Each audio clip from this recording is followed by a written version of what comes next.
Բարև ձեզ, հայրենակիցներ ջան։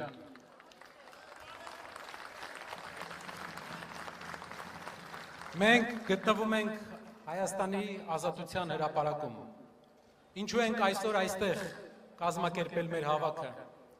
Հայաստանի ազատության հրապարակում սկիզբ է առել մեր պատմության շատ կարևոր շարժումներ։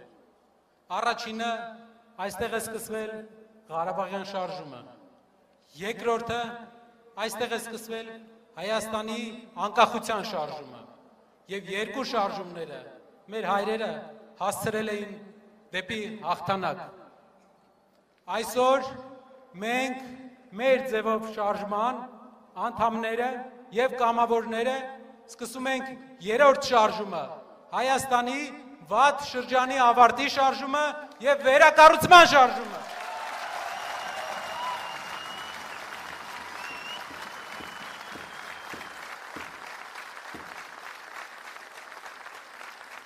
Շատերը, ովքեր այստեղ են, հարցնում են, թե ինչպես եք հասնելու այդ վերակառուցմանը, եթե կա իշխանություն, որը գնում է բոլորովին ուրիշ ճանապարհով։ Ես առաջարկում եմ ձեզ 3 քայլ, մեր ծրագիրը, թե ինչպես հասնենք խաղաղ իշխանության փոփոխության, ինչպես քաղաքացիական պայմանագիր կուսակցությանը երկրորդ անգամ սարքենք ընդդիմություն։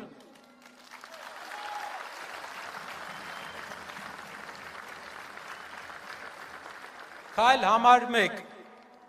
Մենք պետք է բոլորս պատրաստ լինենք եւ աշխատենք եւ գնանք դեպի ընտրություններ։ Մենք տեսնում ենք, որ հայ ժողովուրդը ունի հնարավորություն արդար ընտրություններով, լավ աշխատանքով իշխանությունից հեռացնել այս խմբակին։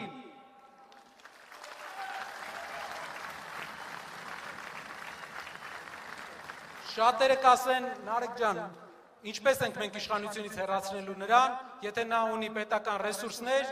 նա ճնշումներ է գործադրելու, նա մարդկանց տիպողաբար տանելու է ընտրելու, ես կարող եմ ասել այդ ժամանակ, հաղթանակը պետք է լինի այնպես, որ իրենց տիպողաբար ընտրած 10,000, 20,000 այդ մարդկանց ձայները վերջնական արդյունքի վրա տարբերություն չտան, այսինքն քաղաքացիական պայմանագիր կուսակցության պարտությունը լինի անվերապահելի։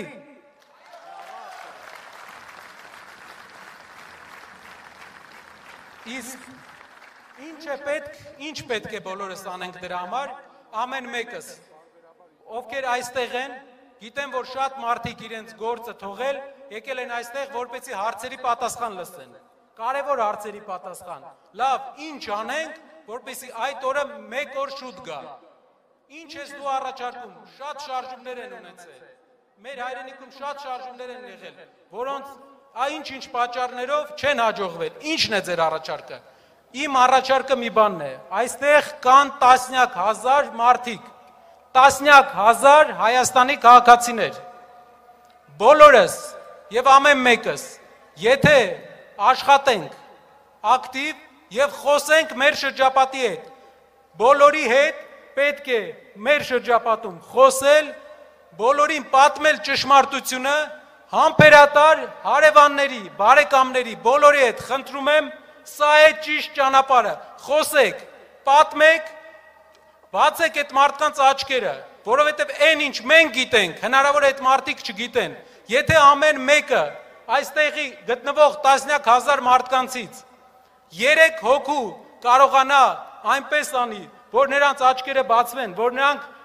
ճիշտ քաղաքացիական դիրքորոշում ունենան, ես վստահեցնում եմ, մի քանի ամիս հետո մեր հասարակությունում իրավիճակը կատարյալ փոփոխված է լինելու եւ այս իշխանությունը շանս չունի մնալու։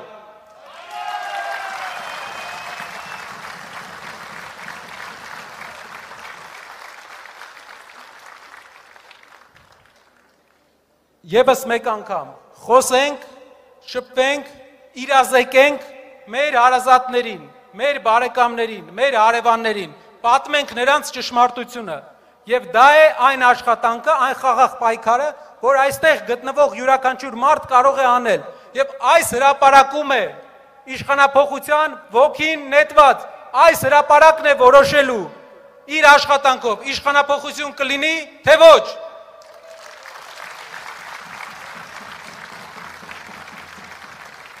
Ես պլանավորում եմ պատմել ձեզ, թե ինչ կլինի նաև իշխանափոխությունից հետո, որպեսզի մենք մի խնդրից դուրս չգանք եւ գնանք նոր խնդրին բախվենք։ Առաջինը պետք է լինի խաղաղ աշխատանք, կայուն երկիր։ Մենք երկրի ղեկավարները պետք է ամեն օր միայն գործով զբաղվեն, մի օր շուտ վերացնեն աղքատությունը մեր երկրում։ Մեր երկրում այսօր 500,000 մարդ գործ չունի շրջաններում։ Եթե մենք աղքատության դեմ չենք պայքարում, տարիներով մենք գտել ենք մեղավորներ մեր աղքատության մեջ եւ պայքարել ենք այդ մեղավորների դեմ, բայց պետք է ոչ թե մեղավորների դեմ պայքարենք, այլ աղքատության դեմ։ Ամեն օր ամբողջ պետական համակարգը պետք է պայքարի, որպեսզի օր առաջ Հայաստանը 21-րդ դարում հաղթի աղքատությունը։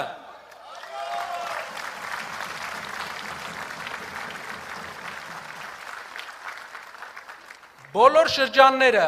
Երևանի բոլոր վարչական շրջանները, Հայաստանի բոլոր շրջանները պետք է ունենան ծրագրեր զարգացման։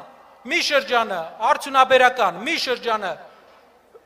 զբոսաշրջային, մի շրջանը գյուղատնտեսական, Երևանն էլ պետք է ունենա իր զարգացման տասնամյա պլաններ, որ ամեն օր մենք իմանանք ուր ենք շարժվում։ Թե չէ այսօր մենք ապրում ենք Facebook-ի պոստից Facebook-ի պոստ, մեր արտաքին եւ ներքին քաղաքականությունը որոշվում է Facebook-ով։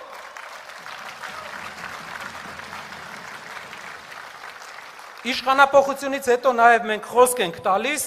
որ քաղաքացիական պայմանագիր կուսակցությանը կտանք 2 պաշտոն։ Առաջինը ճանապարհաշինարարության պաշտոնը, որ սիրում են ասֆալտ անել, եւ երկրորդը սիրում են ասֆալտին փռել։ Իրանց մոտ 2 բան է ստացվում։ Ասֆալտ անել ու ասֆալտին փռել։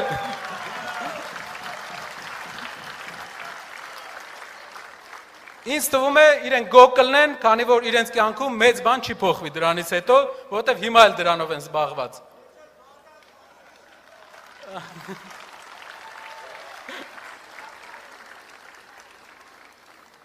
Նաև կուզեմ ասեմ այն, ինչ կատարվում է եկեղեցու հետ, պատմեմ ձեզ։ Մեզ մի բան չի հիշեցնում, այն ինչ կատարվում է մեր եկեղեցու հետ։ Հիշում եք, իշխանության գալուց հետո սկսվեց բանակի հանդեպ ինչ-որ պրոցեսներ։ Ասվեց, որ սպաները եւ գեներալները կոռումպացված են, քաջ չեն կռվում։ Մի քանի տարվա ընթացքում տասնյակ սպաներ եւ գեներալներ հեռացվեցին բանակից։ Եվ այն ժամանակ էլ նույն ձեռագիրներ։ Ասում էին, սպան լավը չի, գեներալը լավը չի, զինվորը լավն է։ Հիմա ասում են, սրբազանները, մեր սրբազանները, մեր եկեղեցու սրբազանները լավը չեն, քահանան լավն է։ Հակադրություն են բերում ստեղծում, քանի որ մեր երկրում ուրիշ հակադրություն չեն կարող ստեղծել։ Մեր երկիրը 95%-ով առաքելական եկեղեցու հետևորդ է, 98%-ով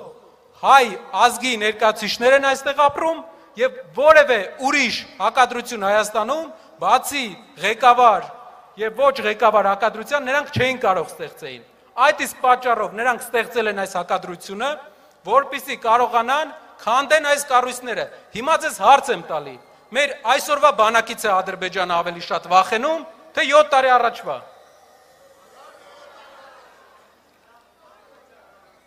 Նույնն էլ եկեղեցու հետ է լինելու։ Դուք պատկերացնում եք ՔՊԱ-ված եկեղեցի։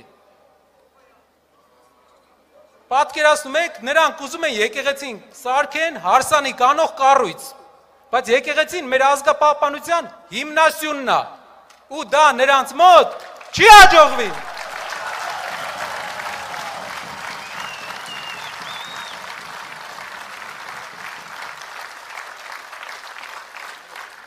Մեր եկեղեցին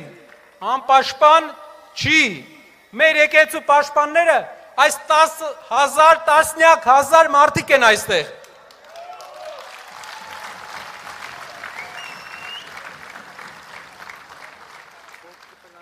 Նաև շատերը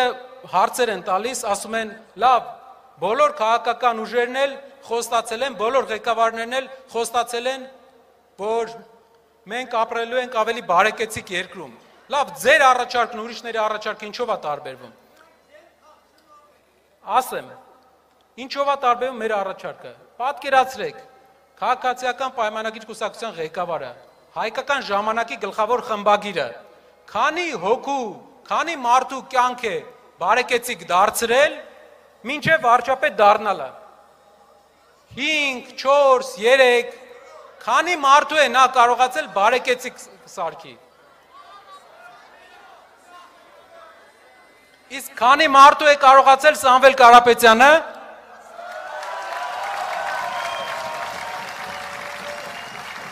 Տասնյակ հազար, հազարավոր, եթե դու չես կարողանում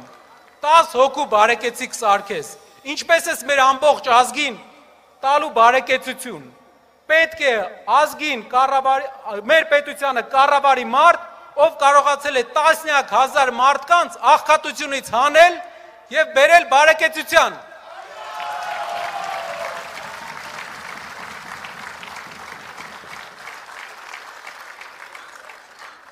Շնորհակալ եմ բոլորից, ուզում եմ ասել, որ մեր պայքարը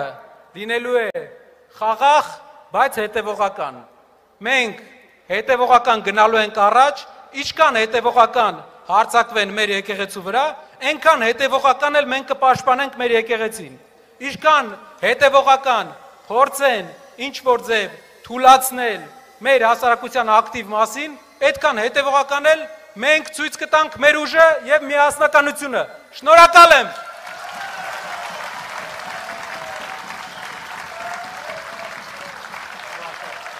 Շնորհակալ եմ։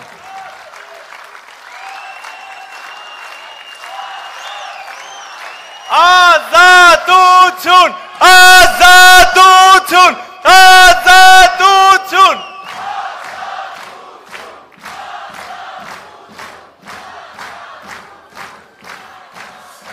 Այո Նարեկ, մենք ենք որոշում մեր ապագան ու մենք ենք դեսպանները մեր զարգացող Հայաստանի։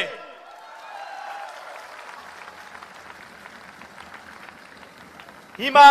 ելույթ եմ հրավիրում տնտեսագիտության թեկնածու դոցենտ Հայկ Ֆարմանյանին։